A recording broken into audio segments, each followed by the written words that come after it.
Ei, gente, tudo bem? Nesse vídeo, a gente vai falar um pouco sobre Homero. Esperamos que vocês gostem.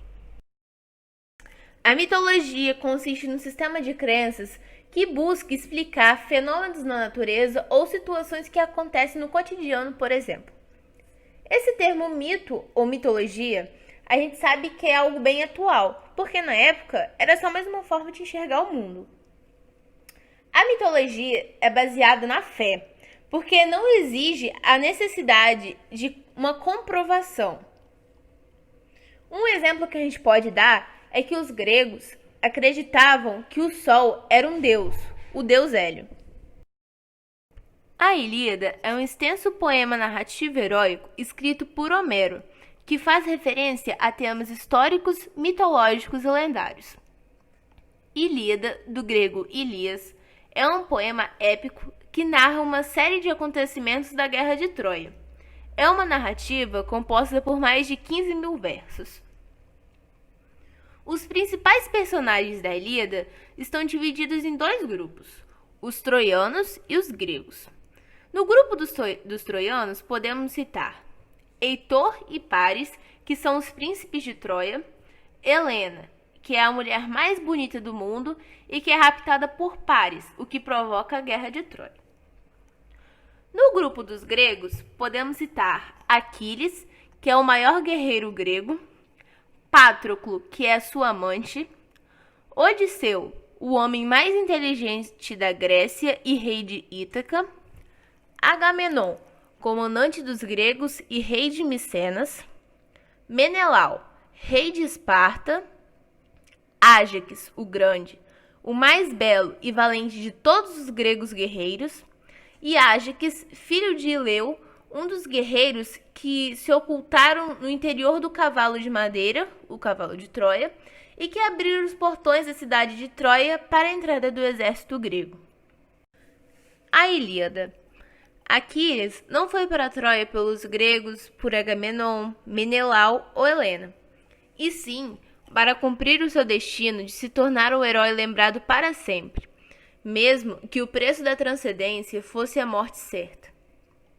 Em meio a isso, Aquiles estava irritado com Agamenon, pois ele havia causado a morte da filha de um sacerdote do deus Apolo, que puniu os gregos com uma praga após isso. Aquiles resolveu avisar Agamenon, que já sabia e não queria deixar a moça ir embora. Então, Aquiles sequestrou a moça e resolveu lutar com Agamenon. Porém, Atena em pessoa o segurou e o ajudou a resolver a questão. O preço disso foi a entrega da moça de volta a Agamenon.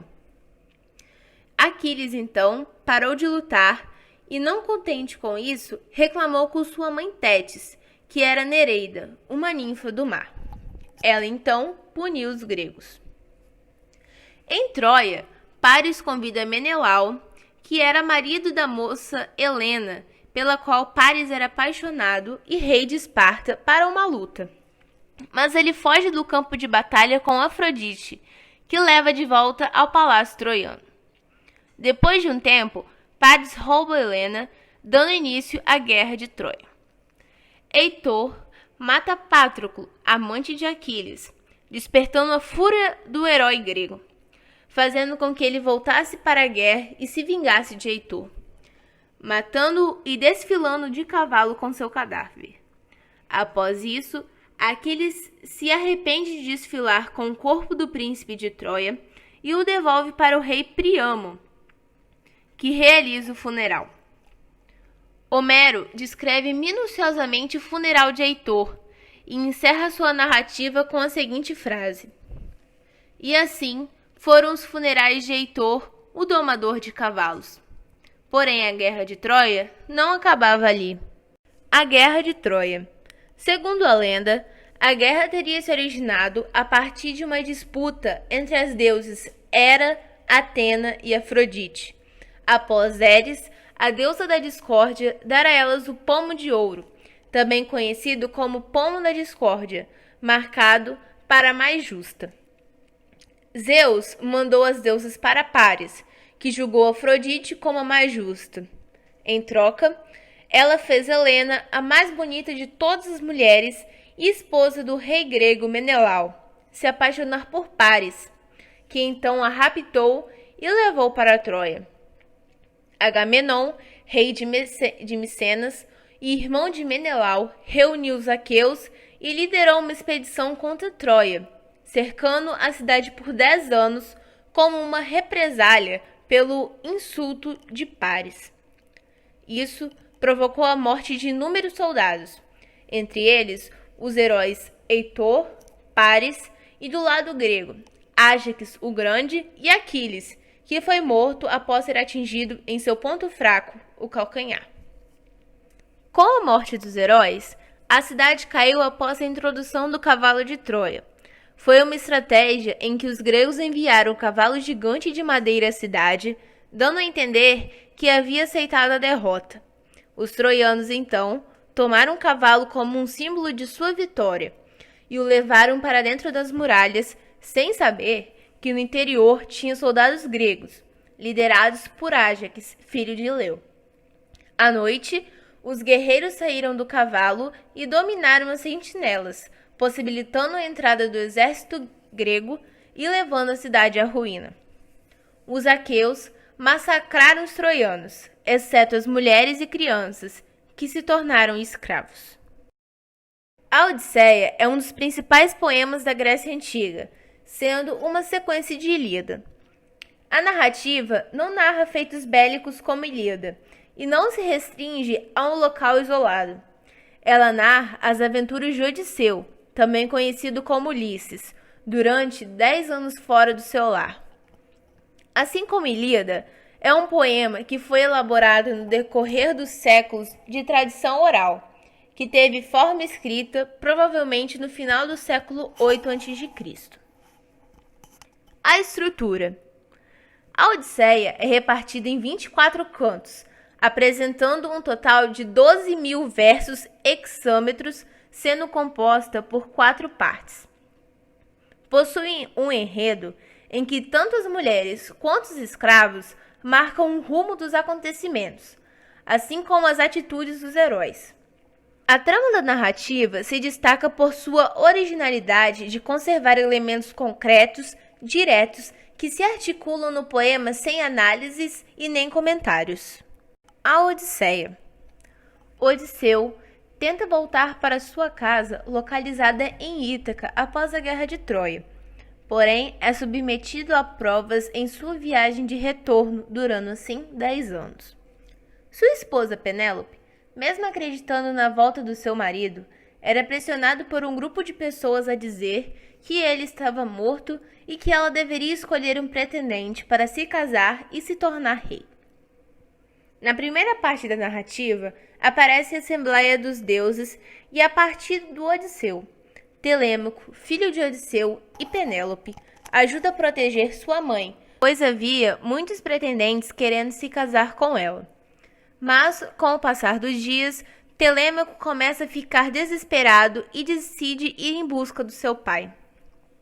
Na segunda parte da narrativa, há uma outra reunião com os deuses em que resulta na permissão da partida de Odisseu depois de 7 anos de retenção.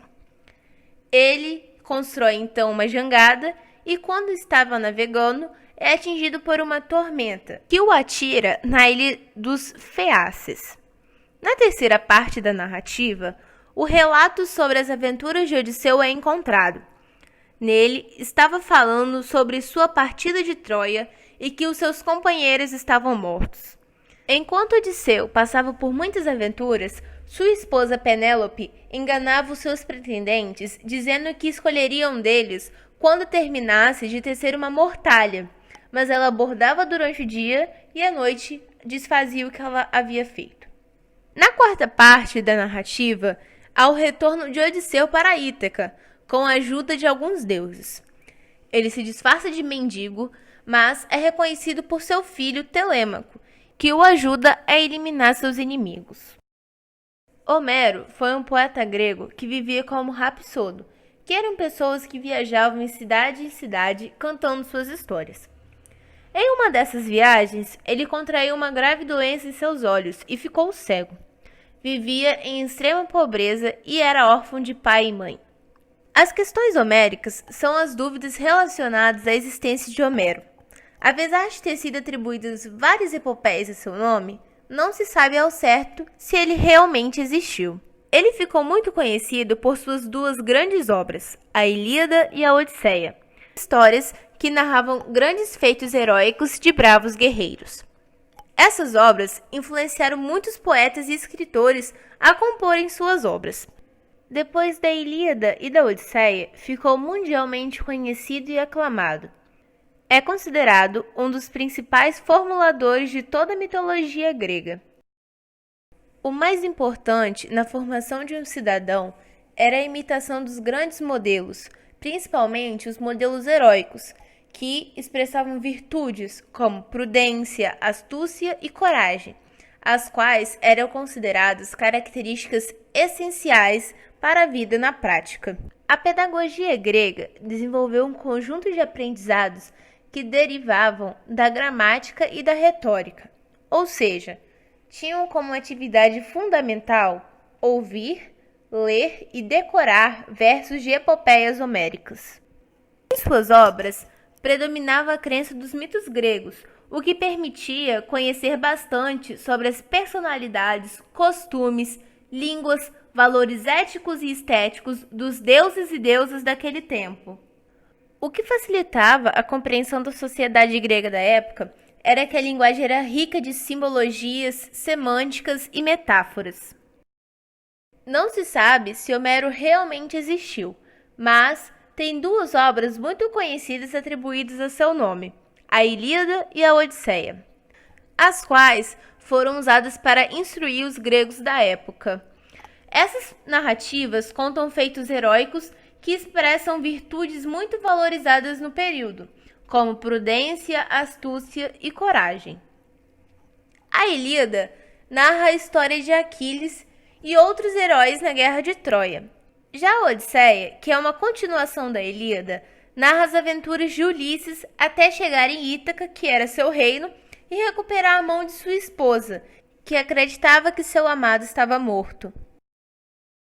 Agradecemos por assistir até o final do vídeo, esperamos que tenham gostado e aprendido um pouco mais assim como a gente. Até a próxima, pessoal!